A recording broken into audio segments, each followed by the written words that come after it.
Hello, London. I'm Matt Brown, and you're listening to the Matt Brown Podcast.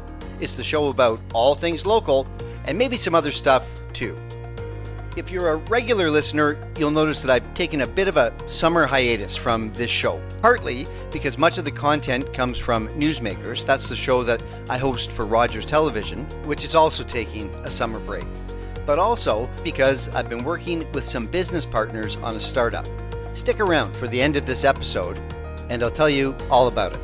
And right now, Brent Hodson, the Marketing and Communications Manager for the Downtown London Business Association, is joining the show to give us an update about all things downtown London. Brent, welcome to the Matt Brown Podcast. Thank you. Thanks for having me. This is such a great space. Whether you're coming down Saturdays for the farmers market or every other weekend for one of their big events or just for lunch, I think the market holds a special place for a lot of people, and it's pretty cool. A lot of people come here and it makes a community. Yeah, absolutely. And we're actually sitting, if anyone at home has seen on social media or been to the market yourself, we're sitting on the second floor outside on the recently opened patio, and very nice day. It is. It's very civilized here, about 26 degrees, and we're going to talk about downtown London. One of the reasons why Brent and I wanted to do this in August is because August is National Downtown Month. Yeah, so one of the things that we're doing for Downtown Month is compiling a lot of the information and statistics about downtown. And we're putting together a couple different social media posts that'll be coming out in August, showcasing the events, but not just the events, the businesses. We've had just to give you an idea of how busy downtown has been this year. We had 250,000 people in June alone come downtown for an event. Wow. For one event or another. Yep, exactly. And if the numbers that we're tracking for July and August come true, we'll have over 500,000 people. Do you have any way, as you're tracking that, to know whether they're from our 500,000 or so population here in the city, or that come from away? Yeah, so we have some technology that we subscribe to that it's very top level. So we're not seeing like who you are as a person, but we're seeing where you're coming from, where you're spending money at, things like that. So it's the same data that a lot of other companies get as well. And we get it. And so we're able to see, where people are coming from. Are they coming from North London? Are they coming from South London? Are they coming outside of London? And where are they going? Where are they spending? We don't see you specifically, a little icon going, this isn't 1984. This is Matt Brown. He just went to the coffee shop at the market and spent $2 on a black medium coffee. We don't see information like that. We get very generalized information, things that through the Canadian privacy laws we're able to access. Oh, that's fascinating. And so then you can, as a service to your membership, provide all sorts of information about what a potential customer might look like coming downtown on any given day. There are physical trackers throughout downtown that are tracking cars, people, bikes, things like that. Fascinating. And there's certain aspects, like this is all through the city too, this aspect of it. And so you can go on the city's website and you can see, we had 700 bikes come through Dundas Place this weekend, or how many walkers or how many cars, things like that. And they have different spots throughout the city that they track that kind of information. Wow. And so I know that way back when I was on council, we talked about a smart city and some of these concepts. It sounds like some of these concepts are now not just ideas, but they're happening. Yeah. That is really fascinating. If folks want to take a look at that, that's open data. They can go to london.ca and take a look. For the physical trackers, yes. Yeah. Exactly. Amazing.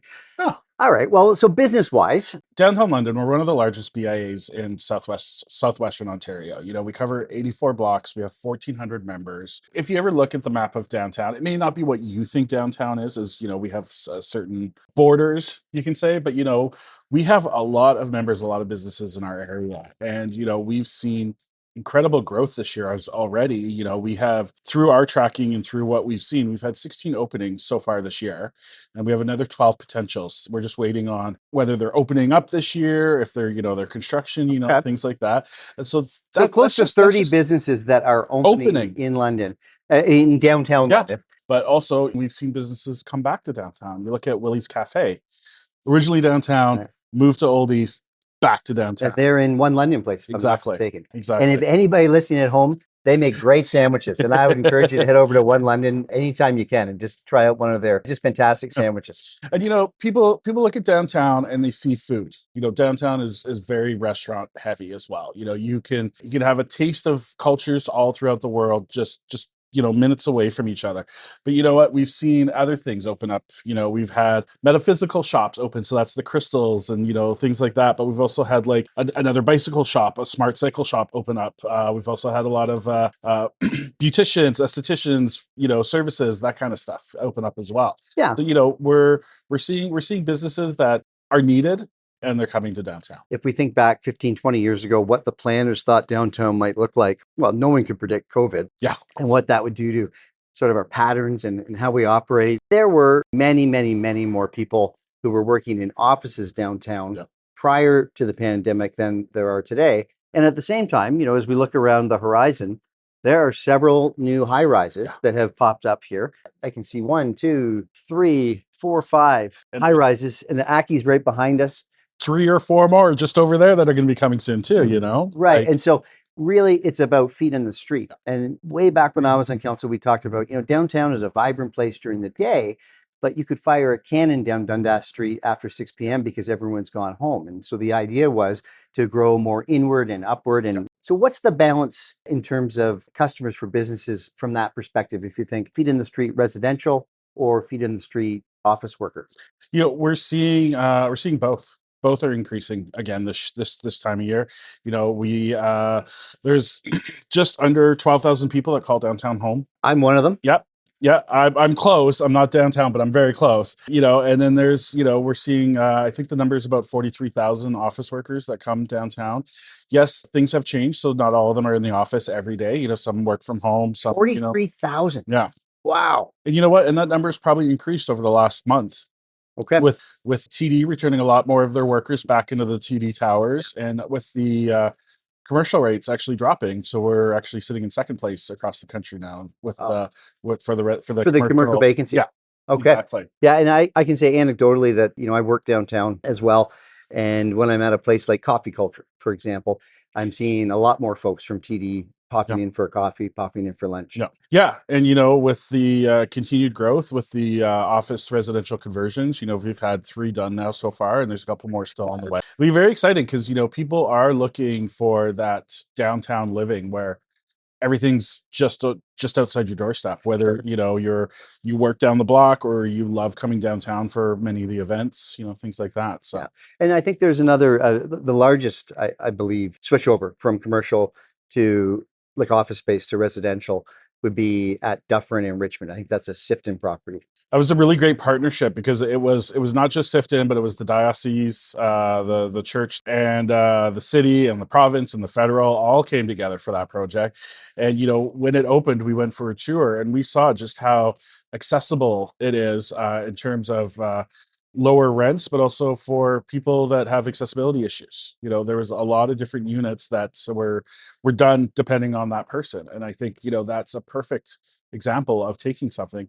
And it was really interesting because we had Richard Sifton show us around and he was like, this is where my office was. It is now a 1-bedroom apartment, and showing and giving us little things of telling us where things were. And, that's something, and, that's a long-term partnership between those folks for that building. Right. So it's been really interesting to watch that. And, thanks to the federal and provincial government for having that idea of being able to help communities do those conversions. And for sure. I also wanted to talk a little bit about exactly what a BIA is. Yeah. Because I think what that is. You live and breathe it.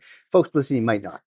Until I started working for the Downtown London BIA, I didn't really know either. I kind of had an idea, but once I got cemented into it, I got a true full understanding because I'm being exposed to it every day. So essentially, we're a business improvement area. So we have a designated area that so we have a boundary that we have to follow, and we're any of the businesses that are in that boundary are automatically a member. We have a grant program that businesses can apply when if their window gets broken or other things like that. But we also do a lot of really fun programming that gets both the businesses and people involved. We actually won an award last year from the OBIA, which is the Ontario Business Improvement Area Association, and it's for our trail program. So I don't know if you know about our trail program. Hey, I actually wanted to ask you about the trail program. So we run a few different trails throughout the year, and it's really a self-guided tour for you to do. So I'm picturing trail and I'm thinking I'm in Medway Valley and I'm walking down to the river. Yeah. What's a trail in a downtown? So it's a list of businesses that you get to explore, and it's all based around a theme. So Okay. during the summer, we do a patio trail. So we go out and we talk to the restaurants, we talk to the businesses, and we go, "Are you doing a patio this year? What's happening with your patio? Are you doing anything fun about it?" So we put together those businesses, and then we create a trail that people can sign up for. And when you're at those businesses, you check in. You check in with a little website Okay. app. We say app, even though it's more of a website. It's not really just an app to download. You check in and it's GPS based. So it knows when you're in that location. Like I can't here at the market, I can't check in at Joe Cool's because it's so far up Richmond Road. Right, right. But like I could check in here at the market because they've got one of the biggest patios downtown. And then I get Is that points. Bear and Frankie's? Yeah, Yeah. Bear and Frankie's. Yeah, you can check in at Bear and Frankie's, and you get points.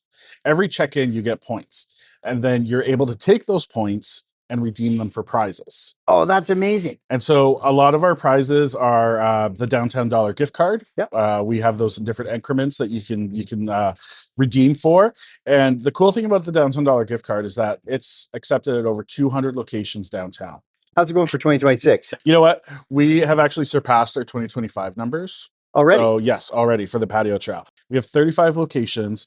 Right now, we're sitting at 1,034 pass holders. Last year, at the end of the 2025 patio trail, we had 588 pass holders. Oh, phenomenal. Over 1,000 people going around to different restaurants and patios and checking in, buying food, buying drinks, hanging out, and exploring the city. Go to downtownlondon.ca/trails. All of our trails live there. We recently just launched our Sweet Treat Trail as well. So that was at the end of June. We launched this. Sounds like ice cream, maybe. So this is your ice creams. This is your patisseries. This is your like Craig's cookies. This is District Haven ice cream, bubble tea. Anything that's got like a sweet treat, And it's an opportunity to go out and a lot of these trails. The thing is to expose people to these businesses. It may be something they don't know about. You look at. I'll give you an example. You look at Buttercream. They're like an ice cream dessert type place. They do a lot of dietary restriction ice cream and stuff like that. So whether it's gluten free or dairy free, things like that. They're located up on Ann Street in a complex with many other businesses. And they're one of those places that you may not know about because you don't see it. But through the trail, people get to go explore and get to find out about it. And, they're one of those places that make monthly flavors too, right? So it always changes. So it's always a good example, a good opportunity for you to keep checking out places. Right. So you're not just calorie loading, you're actually helping the economy too. Exactly. I love it. Okay. Well, what else is going on down here? I think in the spring you had a contest. It was called Shop Downtown. Yeah. So in 2024, we did this promotion again before where it's called Shop Downtown to Win. And so what it does is that you go out and you spend money. So whether it's buying lunch, buying an item, anything like that, you keep the receipt. If your purchase is over $15, you upload it to a website. And it was a 6-week campaign that we did.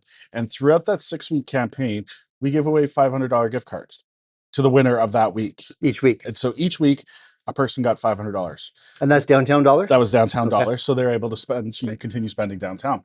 Cool thing about this, though, is that we actually gave away $1,000 each week because we gave $500 to the business that person shopped at too. Incredible. Yeah. And so we had places like Hyperberry, a produce place, Havera's Market here. We had Winks Eatery, all as winners. And so the person, got to take $500, but also share another $500 with the owner, with the business. Okay. That really creative programming. The cool thing is that through a lot of partnerships and also how much downtown London has grown, we actually tripled the numbers of entries that we had from 2024 for 2026. So we saw a huge increase. We had over 284 unique businesses shopped at just for that contest alone. And so that was something that was really cool. People often talked about how do we get more activity down on Dundas Street, for example, over on Richmond, over in Victoria Park. Back in 2018, a program was launched, a huge construction project that was really tough, I think, for businesses to live through. And that really turned Dundas Street into Dundas Place. So folks who aren't familiar with the concept, they can picture cars running up and down Dundas Street. And then on an evening or on every weekend, the streets then are pedestrian only. And there will be festivals and other activities happening. Am I right in thinking that all the way through the summer, there's a festival or an activity on Dundas Street Oh yeah. every weekend? Almost every day there's some kind of activation, to be honest. The city of London with Dundas Place put out a 200 reasons to visit downtown book that had events from July, I think, until October, November. And there are so many events in that book, from movie nights at Harris Park to activations on Market Lane. But like I'll give an example. So Jazz at Market Lane, yeah, right? Jazz Sundays Yeah, on Market yeah. Lane. I'll give you a great example. 2 weekends ago, we had the Colombian Gastronomy Festival on event block number 1, so right behind Canada Life Place. You had Pride London hosting Victoria Park. You had Rides on Richmond up Richmond Row. So you had so many different areas of the city activated that people were stumbling upon places, upon events, upon festivals, things like that. And it works really well because look at the weekend of Sunfest. We had Sunfest, we had Tenacon, the Warframe convention that Digital Extremes brings in. Right. Those both of those alone brought in huge numbers to downtown. And with Tenacon, it was really cool because not only are they our RBC place, they're at the Doubletree. They're also at Canada Life Place. They had a concert at Canada Life Did Place. you really? And it was with the game with the music from the video game. Yeah. And that was streamed worldwide to hundreds of thousands of people. I've heard people say that there's nothing happening in our downtowns anymore. Hey, what's your response to that? Because I mean, I live here and Yeah. I don't even plan. I just step out the front door and go for a walk, and I can always come across some great activity. Yeah. So I'll tell you, there's a great story. Last year, I had said yes to many different things, thinking they were all on different days. They turned out to all be the same night. I was jumping from venue to venue. I was at Yuck Yuck's Comedy Club at the Doubletree. I was at a concert at Rum Runners. I was at a bar for a drag show. Like, I just kept having to, okay, my time is up here. I need to Right. go. I was talking with someone last week as well, and it is easy to fill up your days downtown. Like, honestly, we could be at four to six different events every day if we chose to be at. From the summer programming that Museum London is doing, to the public library, to the different events Dundas Place is putting on throughout Dundas Place and Market Lane.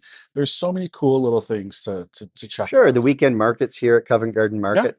To give you an example, downtown London sponsors a lot of events throughout the year. And so we're opening it up, I think, in November or December, our applications to the event organizers so that they can receive sponsorship from our organization. And that's a mixture between actual dollars to downtown dollar gift cards. This year, I pulled up our numbers. This year we had 103 events that we're sponsoring. And that's just events. That's not counting event days. A lot of those events are 2, 3, 4, 5 days long. Right. So, Rock the Park, is that an example? yeah, Rock the Park is a good example. Yeah. They had 4 days. Home County, back for their 50th anniversary. That So nice was to a see them. 2-day event. We have Jazz Sunday. That's Sunday over the entire summer. There's so many events that the Market Lane concerts put on by the music office. That's every Thursday from June till the end of August. Wow. A free concert. Right. And that's the other thing that I love about downtown, is that the majority of events are free. There's no barrier for people to attend. Incredible. And I think people might be surprised to learn that downtown London is sponsoring 103 different events. So that's summer. Definitely you see a lot of activity from May until October at least.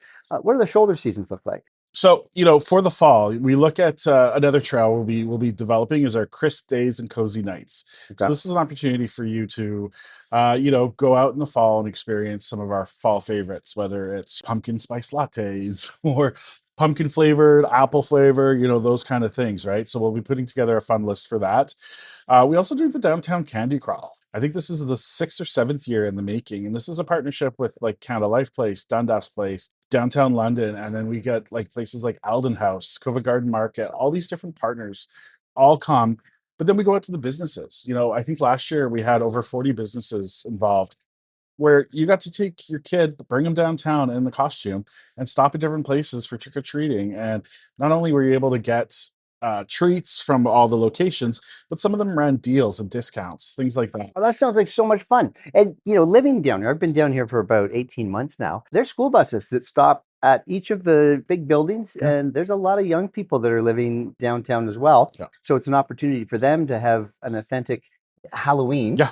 And it's also an opportunity for folks living anywhere in the city. Yeah, we do a costume contest as well, and we get prizes from all the different businesses. So, like last year, we were giving out prize packages over $200 to a couple of the different winners. And then our big one is Downtown for the Holidays. This is a partnership: Downtown London, the City of London, Dundas Place, Tourism London, and Covent Garden Market, where we come together and we look at what's happening. The market puts on the Holly Jolly Market, which is a craft vendor market. You can come and see Santa.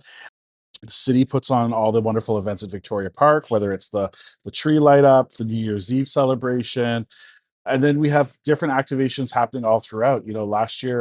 Last year downtown London brought a carousel to the Golden Jubilee Square in front of Canada Life Place. You got to ride a carousel in the middle of winter. And one of the other The rink things, was back. It was renovated and back. And Yeah. so people were skating every day. yeah, and then the other cool thing is the market also does the horse rides. And I saw that. yeah. Actually, my niece was visiting, and I looked over and I saw a horse carriage and a queue of Yeah. folks looking to go for what is that? Tours downtown? Yeah, they have the horse carriage rides where you're able to hop on a trailer drawn by a couple of horses, and they'll take you down Dundas Place, up Richmond Road, I believe a little bit over to Victoria Park, and then back. But the cool thing is that it's a little bit of a history lesson too. The driver, who is well versed in downtown, likes to show off a little bit and provide you with some fun facts about what used to be there or what's happening, things like that. So that's another cool part of downtown for the holidays. It's always changing every year. We're looking at other programming further up Richmond Row for this year, and looking at welcoming some new partners as well. You've got Canada Life Place and the Grand Theatre both doing big Christmas productions this year, and so looking at how better to promote that. One of the things when you asked me earlier about what a BIA does is that our job really is to make downtown a destination, from events and activities to shopping and restaurants and food and coffee and just all the different aspects. We're here showcasing us. One of my takeaways from our conversation is that although you're a business improvement area, that's the structure. Really, I think you've identified how important it is to link businesses with activity, with people, with events. Yeah. And to work with your community partners as well. So Exactly. we've got Tourism London, you mentioned, and you mentioned the hotels filling up because of all the activities that are happening. Of course, Exactly. Canada Life Place, the Grand Theatre, London Music Hall, I'm sure Yeah. is a an important business. Thousands of people will move in and out of there every week. Yeah. So you brought up council, and I will mention this one thing. One thing council said earlier this year is they want to improve the stickiness of downtown. So what we see is that every Friday, fall, winter, spring, Canada Life Place, 10,000 people are there for the London Nights. Yeah. No, not every Friday, but basically every Friday. They got a sold out venue. No one else in Canada has that. We're very lucky to have that. But we have a lot of people that's the only reason why they come downtown. And so, this past year, we worked with the London Knights and with a app developer, Anthem, that does a fan precision challenge with the Knights. And we looked at promoting different businesses and different activities through both of those to showcase, we're more than just hockey games. We're more than just, coming down for that. We worked with the Grand Theatre over the last year, promoting our programming through the Playbill. One of the things, if you went to go see Frozen, Which I did, you got a Playbill, and guess what was in there? A nice ad for Downtown for the Holidays, showcasing all the big events for Downtown for the Holidays. Right. And so, we're looking at those kind of partnerships and creating even more of that this year. We've really built it up over the last year, and you can see it in our socials. People love social media, and it's all about putting out content and stuff like that. And we've really grown our social media over the last year. We're now sitting over 43,000 followers. When I started, I believe the number was about 37 followers. This is just on Instagram. 37,000. Okay. Yeah. 37,000. Yeah. Okay. We're now over 43,000. This is just on Instagram alone. And it was through partnerships with our friends, our partners, creating opportunities, creating experiences, creating contesting, but also looking at some of our content and improving it, changing it up. One of our biggest social posts that we put out is our grand openings and anniversaries. So this is where we go to a business and we take photos of their With the giant business, scissors. giant blue scissors, blue ribbon. So it's our way to welcome them to downtown. People love that because it's an opportunity to get exposed to a business, learning about where it is, what they do. And people love that because they want to know what's new. The other aspect of that is our anniversary program. We go to a business, whether it's your first year, your fifth year, your 50th year. We've had places like David E. White's, I believe it was 45 years last year. We It's had, over in One Richmond now. yeah, we had Hardick Chiropractic. They've been around for 50 years. We're going over to Tilt Arcade. They're celebrating their 5th anniversary here. But we also love going back to the places and doing their 1-year anniversary as well. Yeah, of course. I mean, I think it's important to celebrate. I think we're just about coming to the end of our conversation. I wonder, is there something that you wish I had have asked? I will leave you with a little advice. If you have a friend that hasn't been downtown in a while, bring them downtown. Find an event, find a restaurant. We're home to one of the top 100 restaurants all in Canada. If you look at Central and Wellington, we've got so many new places that have opened. We've got amazing cultural food aspects, but also events and retail and all those things. Bring them down, showcase, find a concert at the Music Hall or Rum Runners, or come to a hockey game, Canada Life Place, or go to Museum London, or there's so many things to do. Just bring them downtown. I started dating my partner a couple of years ago, 2 years ago now, and he had never been downtown, or wasn't a big fan of downtown. He grew up in the north, and we started dating, and I started bringing him to concerts and events. We would go to Holy Diver, the early bird, for food, and just get to know the people of downtown. He loves it downtown. We're always downtown now. I mean, this was before I started working for downtown London, but it's just showcasing what downtown has to offer will change people's minds. Well, and I think, given the breadth of experiences that somebody can experience when they come down, the numbers that you've shared with us today, there's no question in my mind that there's a lot happening down here.